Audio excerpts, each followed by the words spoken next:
Hi everyone, I'm Diana and welcome to Chronic Harmony, where chronic illness meets artistry, honesty, and healing. Today, we are responding to all of your comments, so let's just get into it. I have decided to start a fun series where each month I will respond to all of your comments.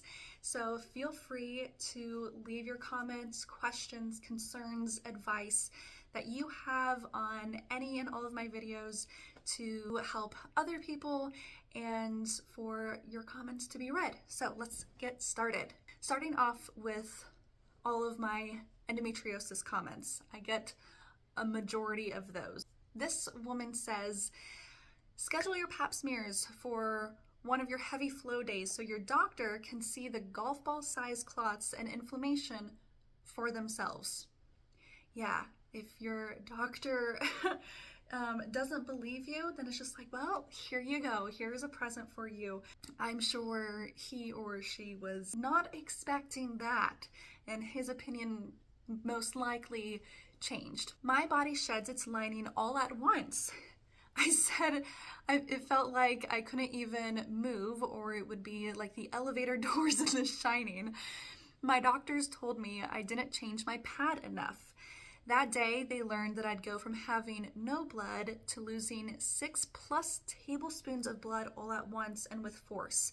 An ablation was the only option given to me. My doctor was horrified. Yeah, I bet your doctor was horrified, but how horrified are you to be living with that monthly where you feel like you can't go about your daily business without the possibility of just shedding your whole lining all at once?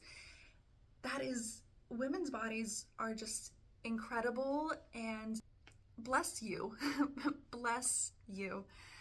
My favorite thing I was ever told by a female doctor was, get used to it, you're a woman. I was 15, not a woman, just a girl passing out and throwing up from pain.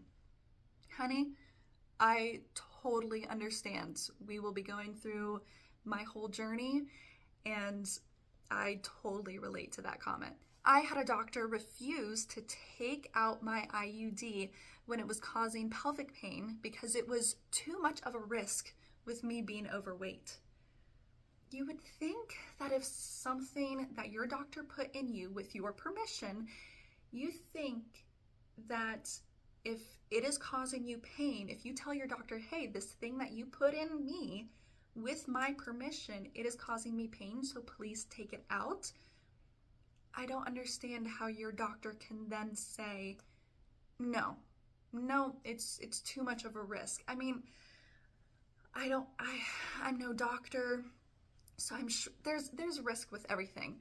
There's a risk with having a flu. There is a risk of drinking too much water. Yeah, that's what I have to say about that. I have been gaslit by more female doctors than male doctors. That is a very interesting take.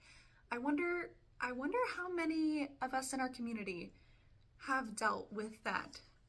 I have had a good female doctor, but that is interesting. So comment below if you agree or if you disagree with that statement, because this woman replied to that comment. She said, I thought I was losing my mind when my male doctor cried with me, whereas my female doctor belittled me.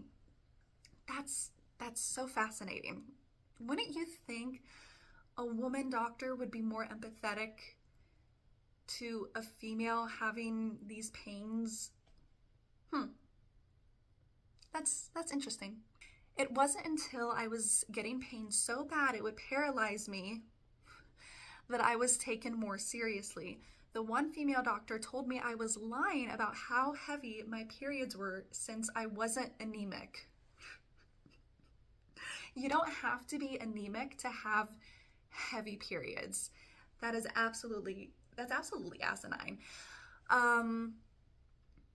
Yeah, it's medical gaslighting is always so interesting because it's like, why would I lie?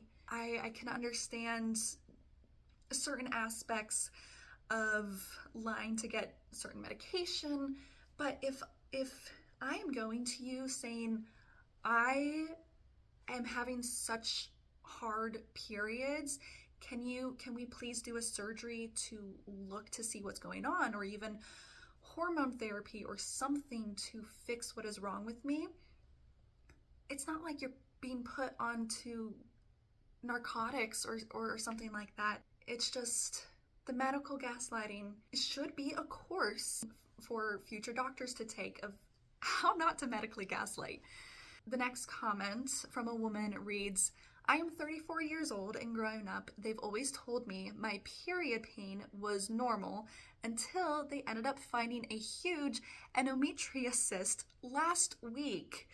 They told me then that I have endometriosis. Imagine that. This woman says, I was told by my doctor that your period will be irregular. Your first period will be irregular.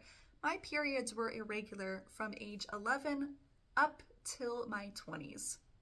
Yes, here we are in our 20s, still waiting to regulate. Now, some POTS comments that you all have left. I was talking about graying out or losing my eyesight when I stand up and having to go to my next classes completely blind. So these are comments from that. Girl, it was insane describing my symptoms to my cardiologist. I told him, yeah, also, aside from the dizziness, heart palpitations, clamminess, and heat spikes, I also lose my vision for a few seconds, so I either stand still or follow my usual path. This woman says, I would go up and down 3 flights of stairs in my school, so technically 6 flights of stairs, and would end up blind at my destination. I have to say, I am so sorry that these women have had to deal with this, but I'm so glad that I'm not the only one who has memorized their school, their home, their workplace, because inevitably I will end up blind for a couple seconds. Sometimes it ranges to like 5 to, I've counted up towards like 25 seconds before. So I have to know my surroundings, but I feel validated knowing that these women have also dealt with this as well. Now, this final comment, she says, isn't graying out fun? When you get older and pick up a little weight, this will get better.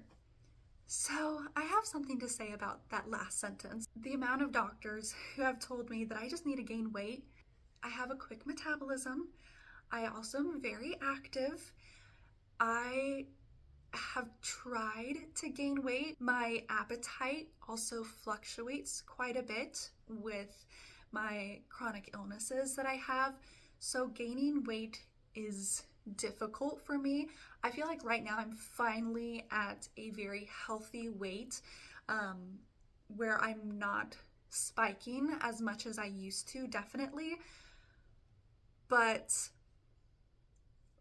the weight discussion it's something that we'll talk about, but it's definitely a tricky one to navigate and one that we have to confront with caution.